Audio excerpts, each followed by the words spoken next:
Welcome to Hollers and Hills, the podcast that takes you deep into the heart of East Tennessee's Great Smoky Mountains. The tourism hub welcomes millions of visitors a year, but it's also home to generations rooted in its Hollers and Hills. Join us as we uncover centuries-old rural communities, share rich history, and explore landmarks and attractions old and new. Meet the passionate craftsmen, entrepreneurs, and community leaders dedicated to preserving this beautiful region for future generations.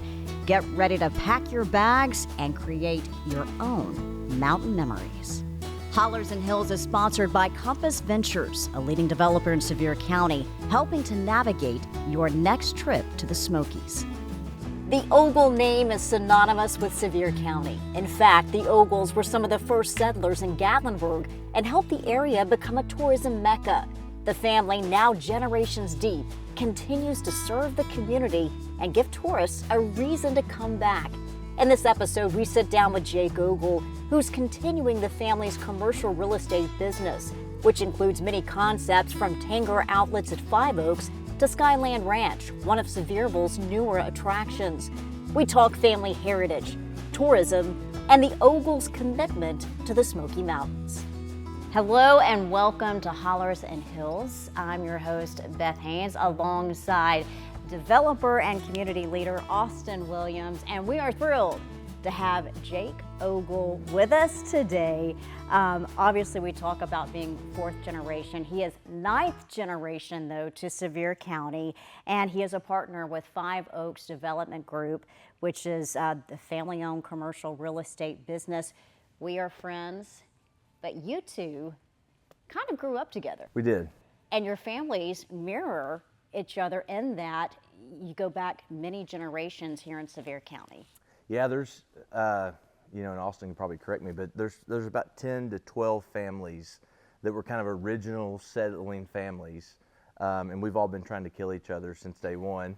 But no, that you look at the Reagans and the Whaleys and the Ogles and the McCarters and the Ombys. I mean, there's about 10 to 12, and so it's kind of neat because obviously as time has moved on, some folks have moved out of the area, but there's still a big, you could look at the population roll of Sevier County and there's still a ton of people from those families. Yeah, I was stalking your family a little bit, doing a deep dive, if you will, and I discovered that, just being from East Tennessee, you do hear the Reagans, the OMBs, the Ogles, so many families played a part, but really the Ogle family, if you have visited Gatlinburg, Sevierville, Pigeon Forge, there is a good chance that you have experienced a restaurant, a resort, a shop, or attraction that has ties to the Ogle family. We were talking, my first introduction to Ogles was Ogle Water Park. Yep. Now I know that's not your direct family. That's a completely different Ogle tribe. I mean, how many branches are there with the Ogle family, and how many relatives do you have today? Well, there was a woman many moons ago, Martha Jane Husky Ogle, and a lot of these families kind of trace back to her. So I sent you a link on SmokyKen.com. For us locals, the anxiety that you used to get when you turn over your report card or you'd see something for the first time, like what is it going to be? That's kind of what we get when we look at SmokyKen.com, because you're like, how incest am I? Because we all go back to this. There's all these families trace back to this one woman, and so really a lot of us are related. It's really just to what degree. What degree are we related? Where did she settle in the Smoky region, like when she first moved here? It was up in the Gatlinburg area. I believe near, in the Roaring Fork area, but that may be, I may have some fact checkers that. Because I want to know if you two are related. One of the, I'm sure there's some connection. We were talking earlier, and one of the things that I thought would be interesting is, there was a downtown Greenbrier. I know that my great-great-great-grandfather had a couple businesses in, and that was where I know the Williams family was at, and that was up off the Old Settlers Trail, sort of towards the Cosby area. So it's interesting to think back, like how many generations ago did our ancestors actually do business together and know each other just like we do today. Been doing it a long time, and a lot of these cities weren't even named what they are today. I mean, Gatlinburg was White Oaks Flats. You know, it's just there's the evolution of the families in this area, and I think that link of going back to our ancestors, and you know, maybe some of our family trees don't fork as much as we would hope that they would, but I think that connectivity and that initial link really is one of the reasons that I think makes this place special, because, you know, people love each other, they care about each other, and I think our guests see that visit this market. Do you have family reunions at this point? Oh, I mean, gosh, we'd have to rent out Neyland Stadium, but we used to, I guess, you know, maybe 2 or 3, 4 generations. But if we did a really large one, I think it would be kind of overwhelming. Well, it goes back to the 1800s. That's when your family first came to Gatlinburg, right? First came to this area. And talk about, I mean, it was just that business mindset, almost that entrepreneurial spirit from the get-go. Well, initially it was just survival. It's just you know, survival. I mean, yeah, because our Martha Jane Husky Ogle, they came over from South Carolina, just looking for a new life. And at that point, you know, that was obviously well before the Great Smoky Mountains National Park was, you know, dedicated in 34 that was established in 34 and opened in 40. But this was well before then. And before the park was created, I mean, this was all, I mean, this is still part of southern Appalachia, but it was very rural. Gatlinburg was just a logging community. And I mean, people were truly living, you know, day to day.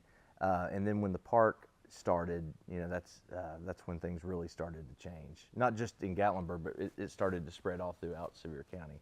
And I think you mentioned kind of the matriarch of the Ogle family. She was a widow. Her husband discovered the area, right? Mm-hmm. I think it's incredible that she still, after his passing, moved the family here, brought her brother, I think, with her, and settled here. And then it's just fascinating to me, just the business mindset. You know, you had the local store, the merchants that grew from that, the doctor, and then I'm fascinated by the matriarchs, the female trailblazers. There's a bunch of them. Oh my goodness! And so Hetty, who opened the first craft store, one of the first, yeah. One of the first craft stores. Who is she to you?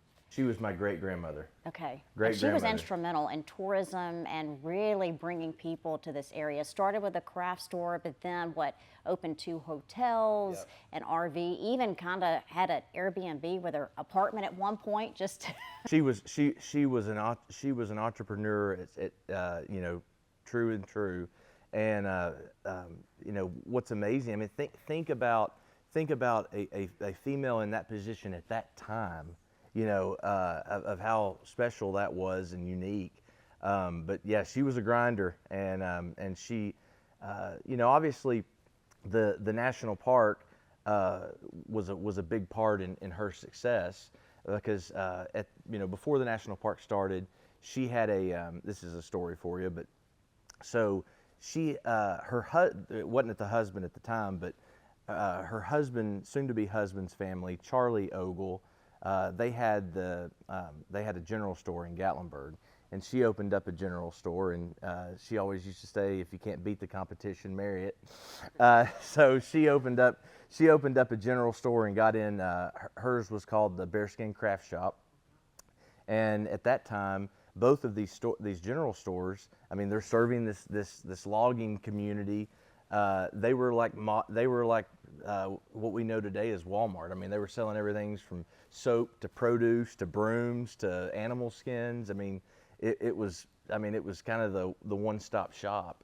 And so when the park was established and open, obviously tourism started to people started coming and visiting the area, and so the performance of these general stores started to grow, and then she got into lodging. She built several, probably 9 to 10 small little cabins in downtown Gatlinburg, which was not the downtown Gatlinburg that we know today.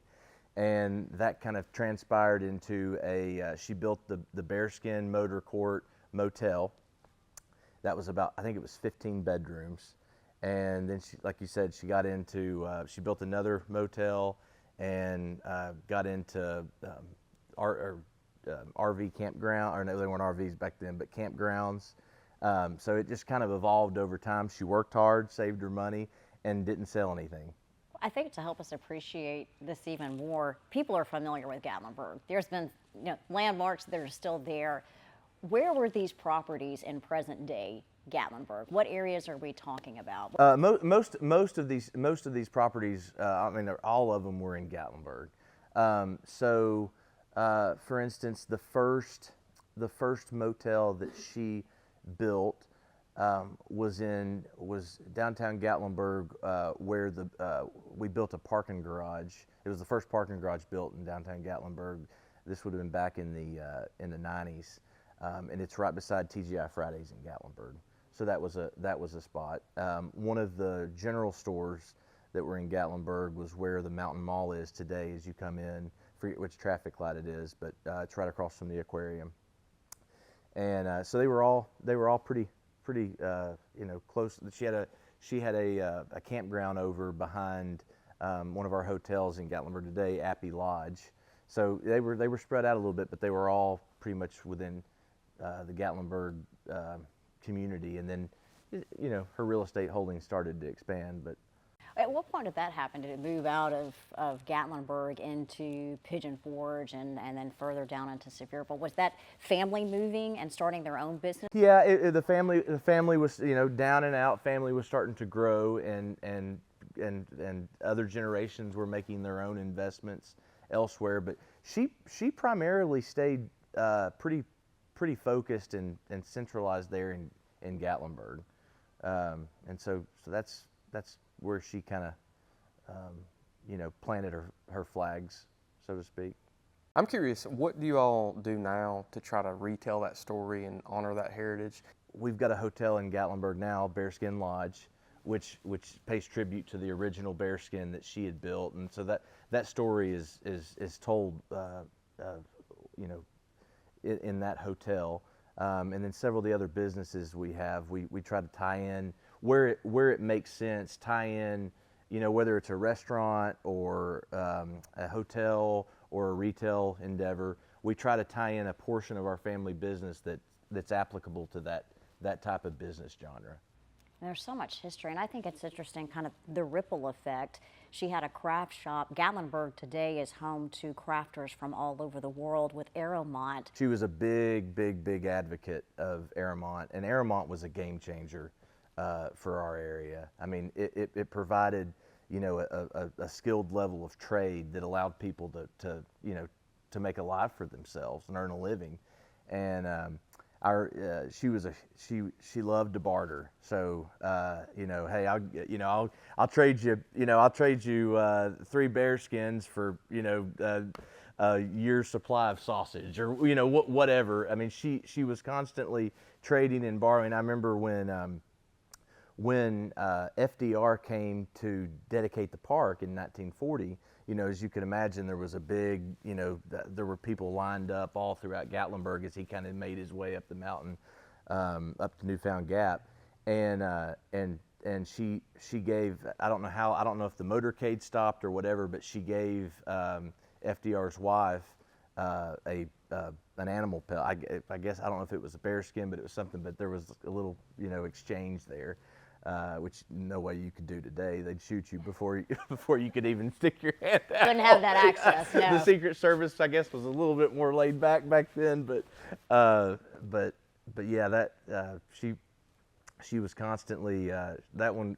She was constantly wheeling and dealing. That one was. But I read, she was around business her whole life. She started working in the store, I think, when she was 14. 14, and she stayed very active.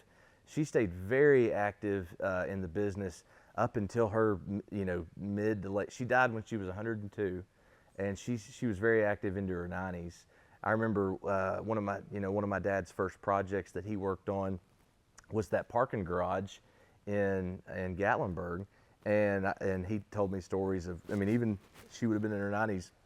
You know, there was a little bit of a disagreement of, hey, is that a good idea? You know, at that time, you know, parking decks, I mean, they were common in big urban areas, but in a market like ours, you know, she's like, is this the best thing we should be doing? I don't know if we need to be, and he's like, hey, just, you know, this is going to be, this could be pretty good. And, you know, it ended up working out, but she was, she had a great mind, and she loved her family.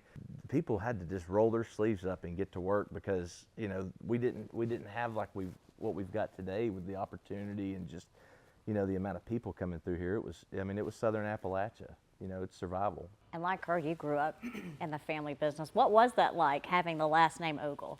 Did you go to Ogles Water Park? My scarlet letter. No, it was. I tell you, I didn't. You didn't. I didn't really think much about it until I moved away and went. I went to college at Furman over in Greenville, South Carolina, and so there's a lot of students at Furman that are from the southeast, so they have been coming to Gatlinburg. So I used to get Ogles Water Park was always the running, you know, the running joke. I hope you had a yearly pass. No, well, we did, but no, Ogles Water Park really was an institution, and it's you know, it's kind of cemented in our minds about just. I mean, I'm still traumatized from one of the slides. I made it all the way to the top and then said, Well, I'm more traumatized by the floating diaper that I got hit, the open used diaper that I got hit in the face with on the lazy river. So we've all, as great as it was and nostalgic it was, we all have our horror stories from you know, a water park in the 80s and 90s. I look back, I didn't realize that opened in 1970s. It was ahead of its time. It was. And you know, you look at this area and I'm baffled. You know, tourism continues to be so strong and a provider for this community, and it feels like the people of this region have always been forward thinkers and really just way ahead to be mountain folk. You know, often dubbed mountain folk. Yep. Just the ingenuity is impressive. It is, and I think we've been very blessed. I mean, God has been so good to us with I mean, we were very fortunate with where the Smokies are positioned, and it being, you know, so, you know, within an 8-hour drive of over 3/4 of the United States population base, easy to get to. I mean, it's really set the stage and allowed us to grow as a tourism market. But you're right. I mean, there have been a lot of innovative, crafty, you know, risk-taking individuals that have developed great attractions and lodging and stuff. I mean, the national park's great, but you got to have stuff around it, I think, to really, you know, to make it all work. You know, it's always been interesting to me how many entrepreneurs there are here, and I've never really thought about it until sitting here right now. It's because we had to, or our ancestors had to, and then starting businesses and being entrepreneurs has almost been a family trait that got passed down in many of those families. Because there's not manufacturing or other types of jobs here. It is. And the topography didn't set up for that. I mean, yeah. You're exactly right. We had to create attractions and places for people to stay and restaurants for people to enjoy while they're here visiting the Smokies. Which I think is interesting for both of you. You were able to go away to college. Now, you went to Carson Newman, not too far from home. Was there any thought of not returning, of not coming back, of not carrying on the family legacy? I don't want to speak for him, but I think I know what he would say, and we're on the same we're on the same wavelength here. This place just becomes a part of you, and I did not appreciate it. I did not appreciate it as much until I left. And when you leave, I mean, and I'm glad that I left and moved. I mean, I lived in Nashville for 4 years. You know, I've lived in Atlanta for a year.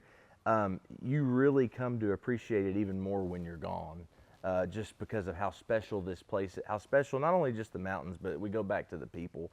I mean, the people really are what make this place, or really what make any place special. This place will always be home. And I always had intentions of that. But one thing that's been interesting over the past few years is I think when we were graduating high school. A lot of people thought to find opportunity, I have to leave Sevier County. Yeah. I have to leave the Smokies and go to a Nashville or Atlanta, Charlotte, Louisville. But over the past 5 or 10 years, we've seen a lot of really talented people move here, and a lot of, big institutional investors look at the Smokies as a place to do developments and to be interested in, which is it's an interesting shift in dynamics.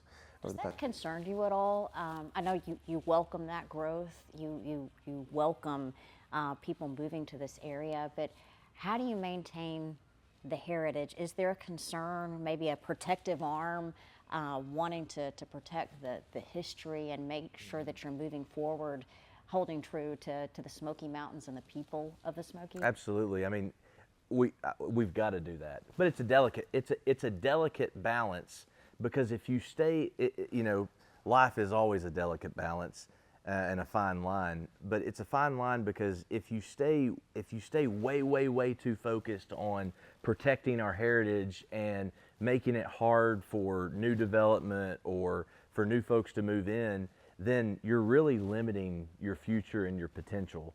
But on the flip side, and some cities have gone through this, where they've grown so fast, just so quickly without any type of thought to that they really kind of lose. They lose themselves. I mean, Atlanta is a perfect example of that. Some folks say Nashville has kind of experienced that. I mean, it's like planned growth. It is, but too, just one of the things that people like about visiting this area is to hear these stories and to hear, or any area. When you go to the beach, when you go down to the beach in South Carolina or Florida, I mean, you like visiting places that made that place unique and special. And that's not to say that we shouldn't have national chains up here or things like that, but I think a good mix of it really provides kind of a healthy experience, not for just people visiting here, but people that live here too. Yeah, I mean, they come for the attractions, but they also come for the local flavor, So let's talk about current development, big projects. I know if you've come to this area, you've most likely stopped at Tanger Outlets. Your family has been there for a long time. The farmhouse still stands. We haven't burned it down. Not yet. Yeah. Although with how old that building is, I'd hate we don't need any building inspectors out in there anytime soon. But give us the history of that. And across the street, that was an Ogle farm. The property in Sevierville, Five Oaks, been in our family since 1925. That was the Sevierville Ogles.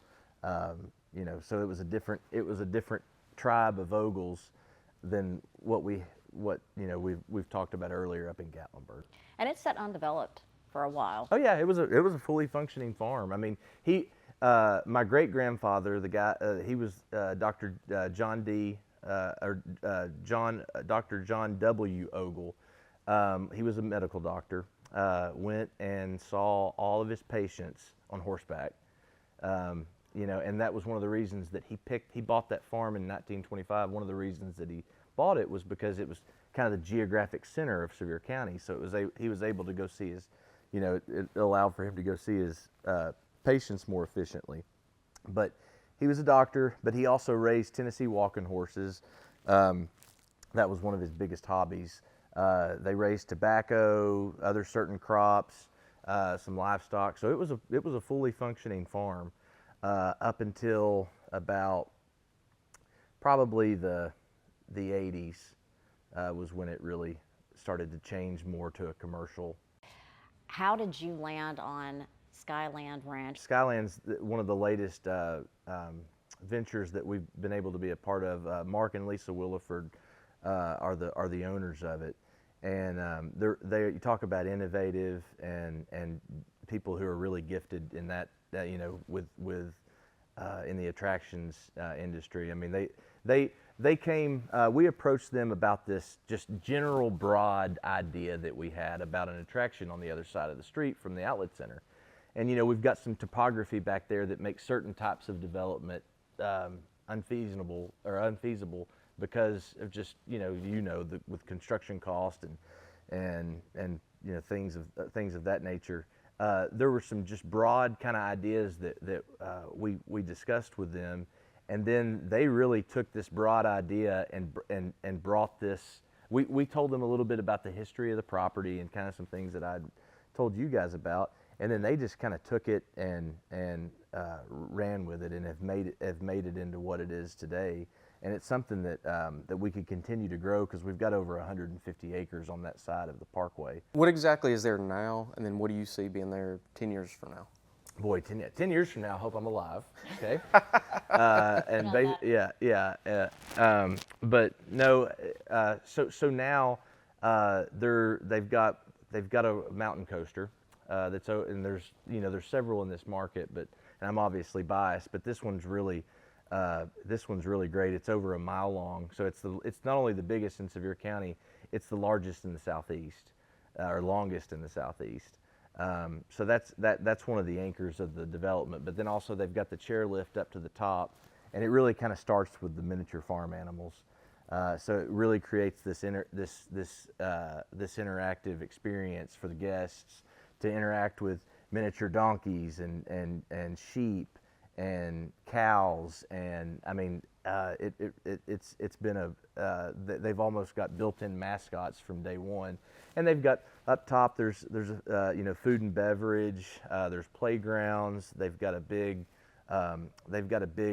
observation deck and walking path up there with some incredible views. When you think about views of the Smokies, and you always immediately think about Gatlinburg because it's just right there.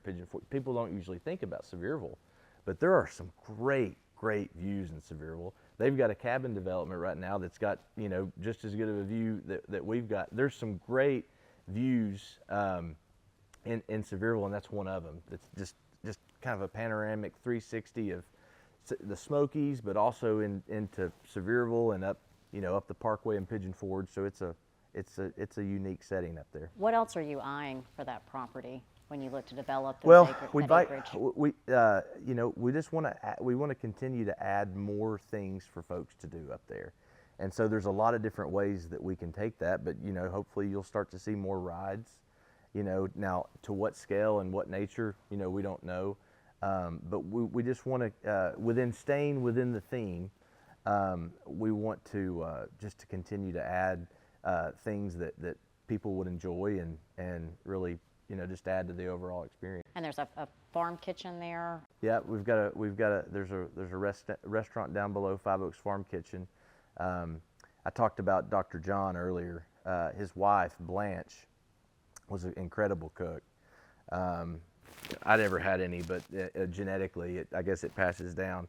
But she was a tremendous cook, and they would have big meals over at where our office is today, the farmhouse. They'd have really big meals over there, and she'd ring that dinner bell, and all the folks that they had working the farm would come in, friends would come in, neighbors would come in, and they'd have 50 or 60 people out there, and they'd share a meal, and she'd cook all of it. And so that was one of the inspirations behind Five Oaks Farm Kitchen, was to kind of pay tribute to her, and to great Southern cuisine, all your the staples, fried chicken, meatloaf, all the good stuff. Our roots go back in retail, and so we've worked on projects like Ogle Brothers General Store was one of our more recent business endeavors. It's a general store up right, we're on the western side of Five Oaks, where Skyland Ranch and Five Oaks Farm Kitchen are located. We were about 15 years ago, we co-developed along with Nantahala Outdoor Center, the NOC Great Outpost up in Gatlinburg, along with some other smaller general stores that we've done in the market. But general stores are really fun. They're unique. The inventory lines are constantly evolving and changing, which I think people really love. We don't have the exclusive on general stores in the Smokies. I mean, there's general stores all across the country, but I think people love to take home a piece of Southern Appalachia with them, and so that's something that we've tried to help create. I do want to ask you about the wildfires in 2016. I had a chance to visit your parents' home.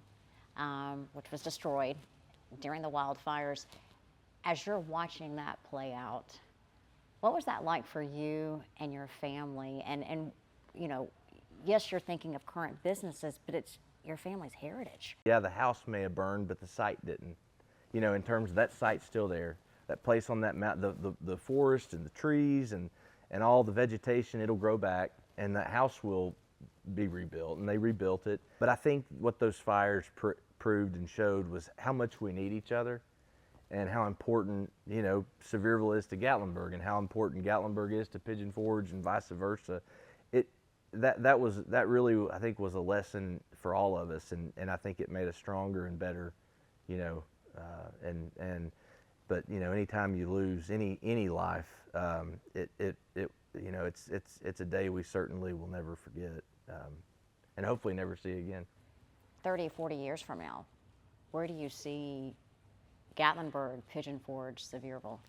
Well, hopefully it's still, you know, one of the premier destinations for travelers in the United States, and we've got room to grow. Most of that room is in the city of Sevierville. You know, Gatlinburg and Pigeon Forge can still continue to grow, but I mean they are from a topography standpoint, and you know, they're a little closer into the mountains. I mean, there's just not as much developable acreage left.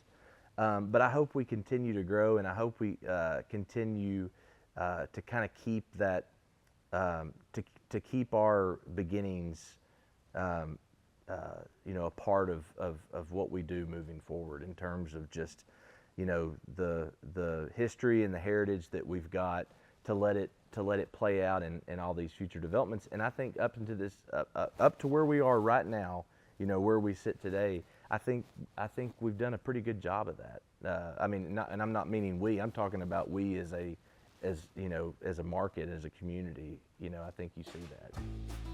Thanks for coming on. Yeah. Yeah, it's been absolutely. fun. We packed a lot into this episode: history, local flavor, and stops you need to visit. We have more stories and videos on our Hollers and Hills website, and we'd love for you to share your Smoky Mountain memory when you log on. And don't forget to like and subscribe wherever you get your podcasts: Apple, Spotify, and YouTube.